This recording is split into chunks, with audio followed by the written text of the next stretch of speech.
आज अनेक वर्ष महाड नगरपालिकेमध्ये प्रशासन राज्य चालू आहे। हे प्रशासन राज्य चालू असताना अत्यंत मनमानी पद्धतीने कारभार चालू आहे। जनतेचे लाखो रुपये रस्त्याच्या कामांवर खर्च होत आहेत।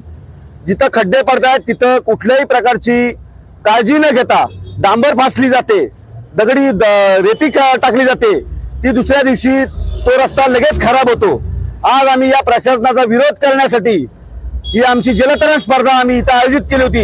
आम्ही 2 दिवस अगोदर प्रशासनाला निवेदन दिलेलं होतं की आम्ही या पद्धतीची आम्ही स्पर्धा भरवत आहोत। प्रशासनाने आमच्या या प्रश्नाकडे कुठल्याही प्रकारचं गांभीर्याने लक्ष न देता केवळ आपला सगळं पाप झाकण्यासाठी 2 दिवसात रातोरात जे काही खड्डे होते त्याच्यामध्ये माती, खडी आणि जे काही तत्सम वस्तू त्या टाकून खड्डे बुजवण्याचा केविलवाने प्रयत्न केलेला आहे। हे 42 लाख मग गेले कुठं?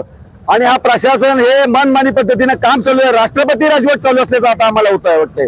आज आमच्या जनतेला इथे रस्त्यावर उतरण्याची वेळ आली, पाण्याच्या डबक्यामध्ये पोहण्याची वेळ आली।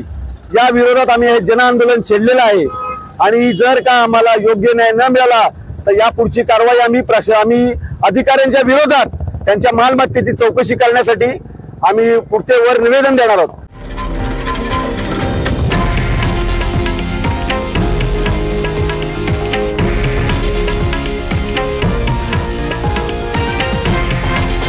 हे आहे देशातील नंबर 1 न्यूज नेटवर्क आणि आपण पाहत आहात TV9 मराठी, एकमेव।